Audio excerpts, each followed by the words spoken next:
In the year 2088, the world had changed dramatically. Climate change had ravaged the planet, causing widespread destruction and displacement of entire populations. But one thing had remained constant: the unbreakable bond between a father and his daughter. John and his daughter, Emma, had always been close. They would spend hours exploring the countryside and talking about their dreams for the future. Emma was a bright and ambitious girl, and she had always been fascinated by the stars. She would spend hours staring up at the sky, dreaming of one day traveling to space. But when Emma was diagnosed with a rare and incurable disease, their bond grew even stronger. John was devastated by the news and vowed to do everything in his power to make Emma's remaining time as comfortable and happy as possible. However, Emma's childhood was not an easy one. Her mother had left them when Emma was just 3 years old, leaving John to raise her alone. But John was determined to be both a mother and a father to Emma and to provide her with the best life possible. Despite the fact that Emma's condition was terminal, she refused to give up hope. She had always dreamed of going to space, and her determination was contagious, and John wanted to make her dream come true. He sold everything he had, and used the money to buy a ticket for the two of them to the moon. The station was a small, isolated settlement of scientists and engineers who were working to establish a permanent colony on the lunar surface. The journey to the moon was long and a difficult one. Emma's condition had worsened and she was unable to travel on a traditional spacecraft. But with the help of a team of doctors and engineers, they were able to design a special pod that would keep her alive during the journey. As soon as they arrived at the small lunar outpost, Emma's condition began to improve. The low gravity and clean air seemed to be doing her body good, and she was able to walk and move around with less difficulty. But John knew that the improvement was only temporary, and that Emma's time was running out. The two of them spent their days exploring the small lunar outpost and watching the Earth from the observation deck. Emma was in awe of the beauty of the planet from space, and John was content just to be by her side. They had never been happier. As they settled into life on the lunar outpost, they began to get to know the other inhabitants. There were scientists and engineers from all over the world, each with their own unique story and background.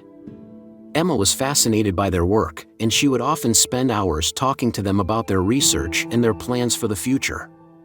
John and Emma also formed a special bond with the station's commander, a woman named Samantha.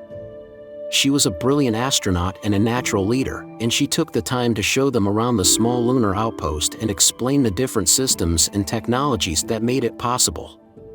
But as the days passed, Emma's condition worsened. John knew that her time was coming to an end, and he was determined to make her last days as comfortable and happy as possible. He arranged for a special dinner to be prepared for her, and they sat together, watching the Earth as they ate. As the sun set on the lunar horizon, Emma turned to her father and whispered, "I'm ready to go now." John held her hand tightly and didn't say a word. He knew that there was nothing left to say. Emma passed away peacefully that night, with her father by her side. John stayed on there for a few more days, to say goodbye to Emma's spirit and to honor her memory. He knew that she had died happy, and that was all that mattered. As he prepared to leave the moon and return to Earth, John realized that he had given his daughter the greatest gift of all, the chance to fulfill her dream of going to space. Samantha, the commander of the small lunar outpost, approached him before he left. She could see the pain in his eyes, and she wanted to help. She offered him a job as a maintenance engineer on the small lunar outpost. She said he could stay as long as he wanted, and that he would be able to honor Emma's memory by being among the stars. As the time came for him to leave and return to Earth, John felt a sense of closure. He had fulfilled Emma's dream and had been able to spend her last days with her, in the place she had always wanted to be. He felt a sense of peace knowing that her spirit was still with him and that her memory would be cherished forever.